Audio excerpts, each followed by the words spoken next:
Em reuniões do G20, foram tratados os temas de combate à pobreza, financiamento sustentável, tributação justa, entre outros assuntos de interesse global. A organização conta com ministros da economia e presidentes de bancos centrais de 19 países, além de 2 órgãos regionais, a União Africana e a União Europeia. Na última semana, os líderes se reuniram para debater um tema um tanto quanto polêmico: a taxação dos super ricos em escala mundial. O ministro da Fazenda do Brasil, Fernando Haddad, defendeu a medida econômica durante o encontro. Segundo ele, a taxação vai contribuir para diminuir as desigualdades. Com os esforços do Ministério de Haddad, o presidente Lula sancionou, no fim do ano passado, a lei que tributa os fundos exclusivos e offshore no Brasil. Agora, a pasta da Fazenda quer contribuir para criar um imposto global. Segunda-feira, 4 de março de 2024.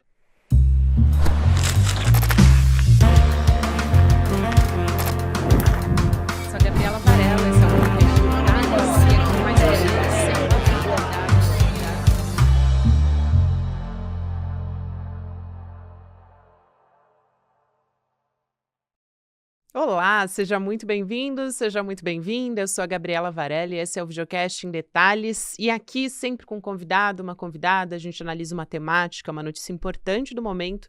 A gente vai voltar a falar sobre o G20, mas agora numa perspectiva econômica. A gente vai entender, vai falar de super ricos e todas as pautas que estão sendo discutidas agora no G20 com o André Roncalha, economista aqui, um velho conhecido de vocês, já está aqui junto comigo.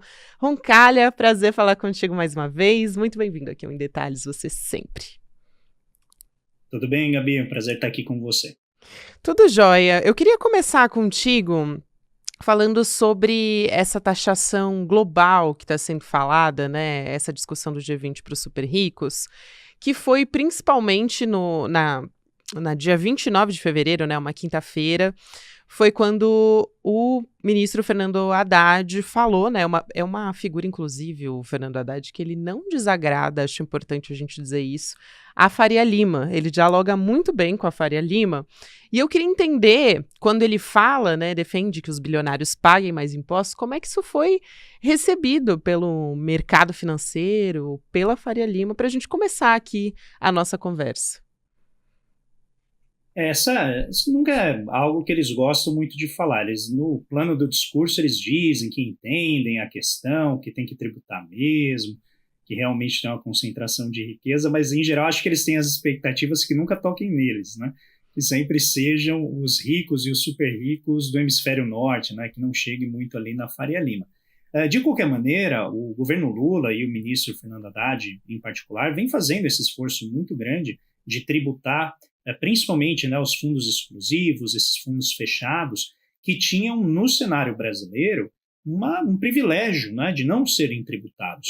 Então, esse avanço nessa agenda que ocorreu agora, que já gerou só em janeiro uma receita de 4 bilhões de reais só na tributação, a partir da tributação desses fundos, eu acho que já é indicativo, né, da coerência entre a agenda internacional que o ministro Haddad levou para o G20 e a agenda que ele vem tocando em casa.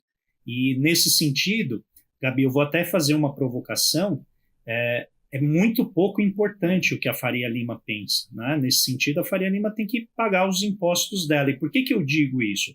Porque não se trata, aqui nesse caso, da tributação das empresas, mas sim da tributação das pessoas físicas, que, né, tinham uma série de benefícios que não se justificavam. E eu estou comparando com outros ativos financeiros, então é o que a gente chama de isonomia. Tem que tributar todo mundo igual. E havia ali algumas brechas, né, que permitiam não pagar imposto. A Haddad agora está levando, né, essa agenda, essa discussão para o plano internacional, tentando gerar avanços. Muito bom. Eu quero te perguntar sobre como que foi esse discurso do Haddad, porque ele basicamente defendeu que os bilionários paguem mais impostos, mas o que mais foi pauta, como que tem sido, inclusive, na prática, eu quero perguntar, a ofensiva do Ministério da Fazenda nesse sentido, porque a gente está falando aqui de um investimento em medidas para taxar os super ricos que, de fato, tenham um impacto nas contas públicas, né? Então, em 2023, a gente falou sobre taxação de fundos exclusivos e offshores e tudo mais. Então, Qual que é a ideia agora e como isso de fato está sendo implementado pelo no nosso Ministério da Fazenda aqui no Brasil, antes de passar para a parte global, né, em como os países do G20 estão discutindo isso? Então, aqui no Brasil, primeiro tem sido essa agenda da tributação dos fundos fechados, a busca de redução das desonerações tributárias de vários setores que acabam, né, tendo esses benefícios renovados sem muita análise. Tem a questão das subvenções fiscais, e aqui, para não ficar muito técnico, essencialmente, as empresas elas vão no Supremo Tribunal Federal exigir um estorno de um imposto que, na verdade, quem pagou foram os contribuintes, né? E com isso elas buscam pagar menos impostos sobre imposto de renda e tal. Então essa também é uma forma de você captar recurso lá no topo, né? Que são nas grandes corporações brasileiras. Além disso, no varejo há empresas gigantescas, né, como o Grupo Soma, que ficou muito conhecido, que é dono de várias marcas de roupa, né, grifes e tal, que chega a ter 50% do lucro dele sendo dado por essas subvenções fiscais, ou seja, desoneração tributária. Ou seja, a lógica da empresa deixou de ser vender roupa, de oferecer marca, e passou a ser gerir crédito tributário, né? Algo que tem que ser eliminado. Aí existe a segunda fase da reforma tributária, que aí vai mexer na tributação de renda e patrimônio. Tá? Então essa é uma parte fundamental, porque no Brasil a gente tributa muito a empresa, tributa muito a folha de pagamento, daí essa briga que a gente está vendo, né, entre os 17 setores que querem essa desoneração, que na verdade nem seria o nome correto, seria desoneração, né? É um deslocamento, uma mudança de base tributária. Mas de qualquer maneira eles pagam menos impostos, né, esses 17 setores. E a gente tem que migrar para um regime em que a gente tribute menos as empresas, para que sobre mais dinheiro em caixa para elas investirem, tributar menos a folha de pagamento para que seja mais fácil e mais barato empregar os trabalhadores em bons empregos, de qualidade, com remuneração, né, de qualidade, condições de trabalho adequadas, e a gente desloca para a tributação mais intensiva na renda pessoal. E aqui que entra, né, a reforma do imposto de renda para tentar avançar, por exemplo, em mais faixas de tributação. O Brasil tributa até 27,5%, que é a última faixa, né, da renda dos mais ricos, comparando com outros países, né, da OCDE, que são os países mais ricos, em que você tem tributação de até 60%, 70% nessa faixa mais elevada. Uma das propostas do Partido Democrata, ali com figuras como Bernie Sanders, né, Alexandria Ocasio-Cortez, antes da eleição do Joe Biden, era levar a 90% a tributação, né, da última faixa lá nos Estados Unidos. Então, comparativamente, a gente tributa muito pouco, tá, Gabi? Então, a ideia é avançar nessa frente, porque hoje, eu vou dar um dado aqui que é muito chocante, mas o 0,1% mais rico da sociedade, a gente está falando aí algo em torno de 200 mil pessoas, tá? As mais ricas, elas pagam 1,76% de alíquota efetiva sobre a sua renda. É isso mesmo, 1,76%, porque quase a totalidade da renda delas é uma renda que não é nada tributada, é totalmente isenta, não paga imposto, passa assim, ó, do lado da Receita Federal, dá tchauzinho para os fiscais da Receita Federal e vai tranquila, né? Eu gosto de brincar que é como a fila do nada declarar quando você chega no aeroporto, né? Rindo de nervoso, então, né? Automóvel, né? Casa, mansão, e ele vai assim, ó, para o fiscal, ó, nada a declarar porque esse patrimônio, essa renda aqui, ela não é tributável, tá? Então, é preciso avançar numa redefinição de como a gente tributa os ricos, para tributar patrimônio melhor, para tributar melhor a fortuna, que são, né, eu vou tomar aqui como média, tá? Valores maiores de 20 milhões de reais em termos de fortuna, as heranças e doações, que, segundo os estudos internacionais, mostram que chegam a representar 60% da riqueza dos mais ricos. Ou seja, é transmissão, não é riqueza que ele construiu. E esse patrimônio ele precisa, então, voltar a circular na sociedade para gerar mais produção, mais emprego e não ficar lá apenas rendendo, né, no mercado financeiro, né, de maneira financiarizada, sem gerar nada de positivo para a sociedade. Isso que você fala é fundamental, porque quando a gente está falando A gente está falando aqui do G20, a gente vai falar de medidas globais, mas as pessoas muitas vezes têm uma dificuldade de entender como é que isso vai influenciar de fato na vida delas, né? Porque essas decisões, elas são muitas vezes sentidas a médio ou a longo prazo. E aí eu acho que a gente pode entrar nessa questão, porque a gente está falando também, o que está sendo discutido. Acho que você pode aqui ressaltar os pontos principais que estão sendo colocados nessa reunião do G20, que o Haddad e outros ministros da economia do mundo todo estão participando, mas como é que essa tributação conjunta global que está sendo discutida poderia funcionar? Como que se forma um consenso, né? Principalmente quando a gente fala, por exemplo, entre países europeus, enfim, uma alíquota em consenso é bastante difícil, né, de se chegar nisso, nesse denominador comum, vamos dizer assim. Então, esse é um debate que ele já vem acontecendo, já tem pelo menos aí 5 anos ou mais, tá? Mas é pelo menos 5 anos.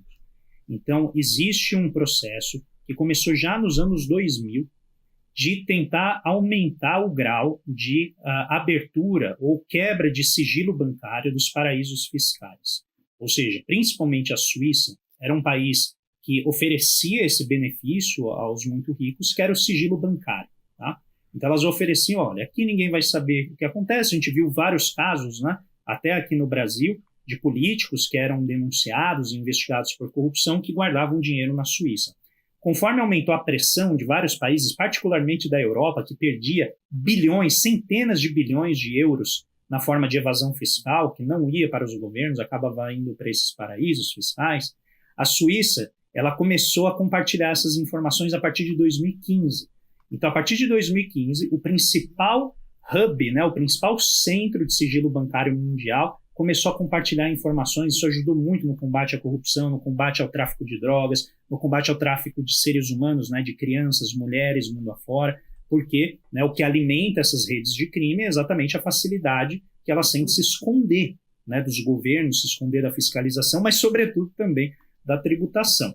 Então, é um processo que ele vem avançando e, a partir de 2019, se instituiu um acordo que passou a vigorar em 2021, em que haveria tributação dos lucros das grandes corporações em escala planetária. E esse imposto teria uma alíquota mínima de 15%. Por que isso? Vou usar o exemplo dessas big techs como a Meta, a Apple. O que elas fazem? Elas vendem produtos nos Estados Unidos, só que como elas estão em centenas de países, elas, por exemplo, declaram o lucro delas na Irlanda, que é um paraíso fiscal, essencialmente. Então, ao declarar o lucro lá, elas não são tributadas ali, e com isso elas não são tributadas também nos Estados Unidos. Então, elas registram prejuízo nos Estados Unidos, isso já está sendo investigado, porque elas registram prejuízo nos Estados Unidos, enquanto elas registram lucro na Irlanda. Então, a tentativa, o que é? É cercar essa prática para que a empresa pague um imposto sobre o lucro que ela obtém em todos os países. E aí vem o primeiro pilar dessa agenda que eles chamam de coordenação tributária internacional. Primeiro ponto seria tributar essas empresas e colocar isso num fundo, e esse fundo global seria repartido entre os países, e esse primeiro item, né, essa primeira perna do arranjo não anda, tem sido difícil de andar. Tá? E a gente pode imaginar por quê. Uhum. Né? Eu distribuo mais para o país pobre, mais para o país rico, eu distribuo mais para o país onde foi gerado o lucro, para onde que eu distribuo? Isso é um drama decisório. Tá? A segunda pilastra diz respeito à tributação mínima de 15%. Essa já avançou, está instituída, está avançando, está prosseguindo, está implementada. O que o ministro Fernando Haddad, junto com a sua delegação ali no Ministério da Fazenda, propôs nessa reunião é a tentativa de instituir um terceiro pilar, que é a tributação mínima sobre a riqueza global. E aí a gente pega as pessoas. Tá? Então a gente está falando dos bilionários que, historicamente, vêm pagando cada vez menos impostos. E aí o caminho para fazer isso vai ser uma articulação entre a OCDE com o G20 e a ONU. Né? Então a gente precisa de todo esse esforço, que eventualmente deve envolver o FMI também, porque o FMI tem, né, o conhecimento das redes comerciais e financeiras no mundo afora, e o próprio Banco Mundial, que também coleta dados e acompanha, né, a gestão dessas fortunas mundo afora. Então, é um esforço monumental, né, que se está propondo, mas eu repito, ele vem já numa linha de construção dessa agenda, que não é nem brasileira, tá? O Brasil está tendo a ousadia de propor essa tributação sobre riqueza, tá? E isso vai na direção que a gente entende, que é fazer os ricos pagarem de acordo com o que eles gastam e consomem daquilo que a gente tem de carbono no planeta, no sentido de emissão de carbono. Então, existe um orçamento de carbono que cada indivíduo tem, que é o limite que ele deve emitir para não contribuir com a crise climática. Os dados mostram que os mais ricos, eles emitem 7, 8 vezes mais do que é o orçamento individual. E todo mundo da base, eu estou falando aqui os 70%, 80% mais pobres, estão dentro da sua cota de emissão. Então, 2/3 da emissão está vindo dos mais ricos. E são eles, então, que têm que ser tributados e pagar para que esse fundo possa financiar a transição ecológica. Relembrando que, apesar de os mais pobres serem os que menos emitem, eles são os mais prejudicados pelos eventos climáticos extremos, porque tem menos infraestrutura, menos proteção, né, e assim por diante. É aí que tá. Eu queria perguntar a importância. É a primeira vez, né, que o Brasil assume a presidência do G20. Eu queria perguntar a importância disso, porque, primeiro, como o Brasil pode despontar no cenário internacional, né, do ponto de vista econômico, inclusive acho que macroeconomia vai ser um dos pontos fundamentais para as próximas eleições, né, e para o presidente Lula isso é fundamental também. Mas como é que a cidade de São Paulo, inclusive, só para as pessoas entenderem, foi palco, né, da primeira reunião entre ministros das finanças, da economia, e depois a gente vai ter, de fato, a presidência temporária do G20, que acontece esse evento em novembro de 2024, ainda nesse ano. Mas como é que essas reuniões e como é que a presidência do G20 acontecendo no Brasil, como é que isso ajuda a adoção de políticas públicas que são prioritárias para a gente, né, para o Brasil? Como é que isso facilita ou não facilita? Eu quero ouvir sua avaliação, na verdade, que elas sejam adotadas quando elas são levadas para o G20. Eu acho que o efeito disso é pequeno do ponto de vista doméstico. Tá? Acho que existe um ganho em termos da projeção do país, mundo afora. Coordenar esse grupo é uma posição de prestígio. A Índia fez a presidência no ano passado e agora o Brasil assumiu. Então, mostra tanto a qualidade quanto a ousadia do país em propor uma agenda de discussão internacional. Então, é evidente que isso dá uma projeção para o país e se encaixa num plano, né, doméstico de desenvolvimento econômico, como o presidente Lula vem fazendo. Qual que é o propósito? Então, é sinalizar que o Brasil está antenado, né, com as demandas globais, com os desafios atuais, e que não apenas está antenado do ponto de vista intelectual, né, das propostas de política pública, mas também está fazendo a sua parte. Então, tem toda a agenda de transição ecológica, né, a neoindustrialização, as políticas via Fundo Clima, que o BNDES vem fazendo, a atuação do Ministério do Meio Ambiente em combater o desmatamento. O Brasil ele tem vários ativos que o colocam numa posição de destaque neste cenário em que o meio ambiente é o foco, é o ativo que os países têm para oferecer.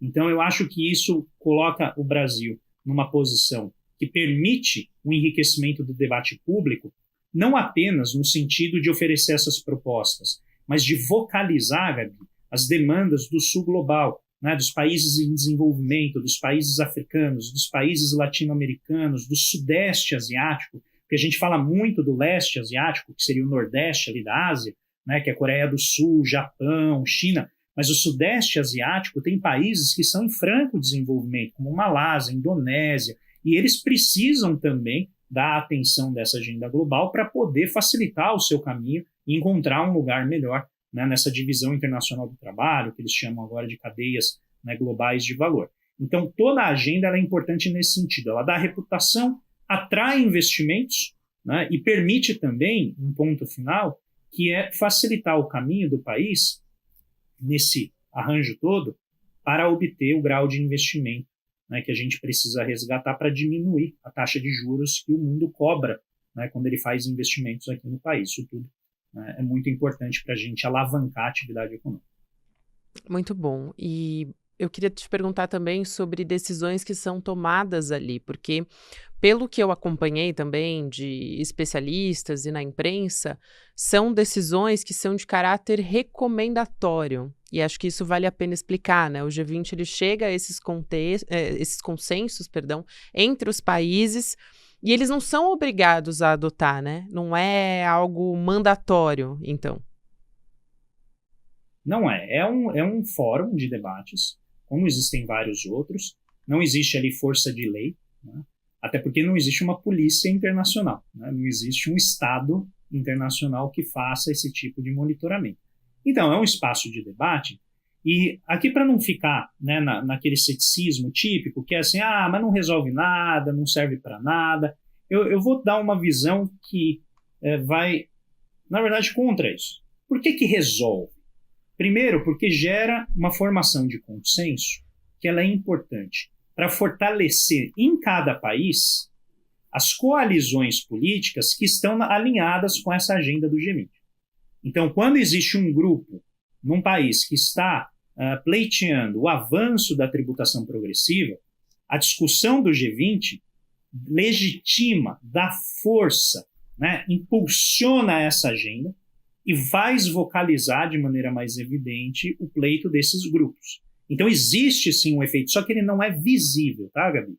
Então aqui nas ciências sociais a gente tem que tomar cuidado com as coisas que são espalhafatosas, que chamam atenção, em que você vê a coisa acontecendo, e a maioria das coisas em sociedade que ocorre de maneira mais sutil, mais suave, você vê isso ao longo do tempo. Tá? Então eu acho que tem um efeito, que é gerar esse consenso, e no frigir dos ovos, quando essa agenda avançar, há uma concorrência entre os países que vai se manifestar em melhorias de índices de desenvolvimento. Então imagina a Bolívia, Brasil avançando no seu índice de desenvolvimento e a Noruega não conseguindo avançar mais. Não sei também muito mais para onde a Noruega pode avançar nesse sentido, mas imagina que ela começa a ficar para trás quando a gente considera elementos de meio ambiente.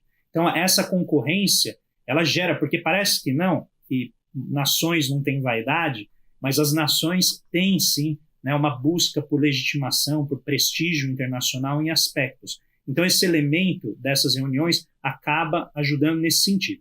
É outra coisa se vai mudar a maneira como as organizações institucionais e multilaterais funcionam, que inclusive está na pauta do dia, né, que é a questão de como a ONU funciona, principalmente o Conselho de Segurança, né, da ONU, que tem uma estrutura arcaica e que gera esse tipo, né, de paralisia enquanto dezenas de milhares de crianças e mulheres morrem em Gaza, porque os países ficam ali travados na sua agenda geopolítica, né, com seus aliados, quando existe uma questão pública colocada. Então, todos esses temas eles vão sendo debatidos nesses congressos e aos poucos vai se gerando uma pressão, mas ela é lenta, tá? Então eu quero, né, reforçar isso para quem nos assiste, que a gente dificilmente vai ver uma mudança radical, sabe? Algum bilionário falando, perdi tudo porque veio um imposto mínimo global. Não vai aparecer isso. Tá? Esse é um processo bem mais gradual e sutil. Mas é interessante você falar isso sobre como é fundamental que algumas pautas sejam colocadas ali em discussão, né? Por exemplo, eu acho que se a gente falar, existe um entendimento maior, queria saber o que você acha disso, mas acho que pode existir um consenso, um entendimento maior, né, Roncalha, entre os países, quando a gente fala de combate à pobreza, políticas públicas para isso, do que, por exemplo, imposto global para bilionário, né? Eu imagino que é muito mais fácil, claro, e ninguém vai dizer, não, eu sou contra, né, combater a pobreza. Ninguém vai se colocar dessa forma. Agora, pautas como a taxação já são pautas que são consideradas mais espinhosas, né? Vamos dizer assim, exige um esforço diplomático, um entendimento de que isso. E acho que, de certa forma, o Haddad colocar isso em pauta, né? O ministro Fernando Haddad é bastante importante, talvez até corajoso, assim, em levar essa pauta para ser discutida no G20, né? Não, eu vou te chocar aqui, tá, Gabi? O problema quando a gente trata de bilionários é que ninguém se acha bilionário. Os próprios bilionários, né, eles fogem dos holofotes. E eles não estão nessas reuniões, né? Então, eu não sei se há uma controvérsia nesse aspecto. Aí eu vou te dar um dado que eu acho que ele é indisputável. Os 10% mais ricos do mundo detêm 77% da riqueza mundial. 77%. O 1% mais rico detém 43% da riqueza mundial. E representa 2/3 das emissões de CO2. O 1% mais rico. Então, o nível de concentração é tão elevado que é difícil dizer que o rei está vestido, entendeu? Todo mundo está vendo que o rei está nu. É a situação, né, dessa metáfora, só que todo mundo está olhando para o rei e falando por que ele está nu. Todo mundo está vendo. Então eu acho que não existe muita controvérsia. Eu não acho que é pisar em ovos tributar bilionários mais. Eu acho que teve um avanço do ponto de vista do debate. O espinhoso é definir como. Entendeu? Porque existe uma dificuldade grande de tributar a riqueza. Você está pronta para esse dado? Esse dado é forte. Não sei se eu estou... Não sei se estamos, né? Todos nós. Um estudo da McKinsey levantou que o balanço global, quando você reúne toda a riqueza, ele dá 1,6 quatrilhão de dólares. Vou dar um tempo para você absorver esse número. Dá uma depressão, né? 2/3 disso é essencialmente riqueza financeira. 1/3 disso, mais ou menos, é o que a gente chama de riqueza real, que é imóvel, né, instalação e tal. Entre 2000 e 2020, essa riqueza cresceu 160 trilhões de reais apenas em papéis, por uma valorização dos ativos financeiros. E o 1% toma quase 90% dessa riqueza adicional que foi colocada. Então, quando a gente está falando de concentração de riqueza, é algo indisputável. E está chegando num ponto em que os dados deixam tão claro o desnível entre a apropriação de riqueza e os danos causados ao meio ambiente, que os bilionários fogem dessas reuniões, porque é muito difícil combater, né, ou redarguir esses dados. E aí vem um ponto que eu, né, resumo em riqueza concentrada e nação concertada. Os ricos vão tentar bloquear o avanço dessa agenda, porque para eles não é interessante. E é por isso que é necessário, né, que os estados nacionais atuem nesses fóruns, porque os ricos já criaram uma superestrutura, é uma estrutura internacional de proteção da riqueza, que gera brechas tributárias, eles vão fugindo dos tributos. Então, durante muito tempo, essa desculpa, né, liberal de jardim de infância foi que não fazia sentido tributar os ricos porque ele fugia do país. Agora não tem mais isso. Com esse esforço coordenado, se esse terceiro pilar for implementado de tributar a riqueza global, então vai ficar mais difícil para os ricos fugirem. E se eles fugirem, eles vão ser taxados neste plano internacional. Então, eu acho que não tem muito debate, né, em que se deve fazer. A questão é como fazer para não gerar injustiça. Eu sei que pode parecer estranho falar nisso quando o tema é bilionário, mas tem pessoas, por exemplo, que recebem, às vezes, fortunas de doação ou herança, e, às vezes, fazer o pagamento desses impostos não é algo trivial, porque pode ser riqueza imobilizada, a pessoa não tem ali o dinheiro para pagar um imposto. Você tem uma série de questões que precisam ser tratadas do ponto de vista técnico para que esse imposto não cause injustiças com pessoas, por exemplo, que receberam uma herança, mas, né, não conseguem operacionalizar o tributo. Então não é uma agenda simples, mas eu acho que o fato dela ser o centro da questão é um grande avanço em termos do debate público internacional. Que fundamental essa discussão, André Roncalha. Muito obrigada por mais essa aula de hoje. Um beijo para você, querido. Daqui 15 dias a gente se fala de novo aqui. Obrigadão, Gabi. Um beijão para você e para todos e todas que nos acompanham. Até mais. Gente, eu quero falar de algo fundamental aqui, porque a gente está começando o mês de março, estamos no início de março e a gente vai ter o Dia Internacional da Mulher no dia 8, né? Então, é o mês, vamos dizer assim, que a gente costuma discutir e a gente precisa aprender também. Aqui no ICL, a gente sempre vai muito pelo caminho da educação e vai ser mais uma oportunidade para a gente entender qual que é essa realidade que afeta milhões de mulheres no Brasil, que é a violência doméstica. Então, uma pauta muito importante. A gente vai conversar, a gente vai ouvir, na verdade, a Maria da Penha, essa mulher que deu nome à lei e que tem essa história fundamental na proteção à mulher e no combate à violência doméstica. Vai acontecer uma entrevista exclusiva. Ela compartilhou com o Eduardo Moreira detalhes dessa jornada dela. Mais de 20 anos ela procurou por justiça contra o ex-marido dela, né, que por 2 vezes atentou contra a vida dela. Além dessa entrevista, a gente também vai ter um debate para falar sobre a tentativa de destruição da reputação da Maria da Penha. Sim, gente, isso está acontecendo, ela está enfrentando fake news, ataques de ódio por parte da extrema-direita. Então, se você não sabia disso, é fundamental que a gente entenda como a presença da Maria da Penha e como a história dela nos ajudou a chegar aqui até hoje e a ter ferramentas no combate à violência contra a mulher. Então, a gente vai ter a presença da Márcia Tiburi, da Manuela Dávila e também da Eliane Alves Cruz, grandes mulheres para a gente ouvir e entender mais sobre essa causa que é tão importante. Então, não perde essa oportunidade, a gente vai poder aprender mais sobre isso, renovar a nossa força, né, para lutar contra a violência contra a mulher. Você precisa garantir a sua vaga, então, para participar. É em indetalhesicl.com.br para você poder assistir essa conversa com a Maria da Penha, que vai acontecer no dia 10 de março, às 8h da noite. Muito obrigada a você que me acompanhou até aqui. Agora você fica com Mercado Investimentos, depois tem Rolê ICL, 6h da noite, ICL Notícias, segunda edição. Lembrando, a gente está também nas plataformas de áudio.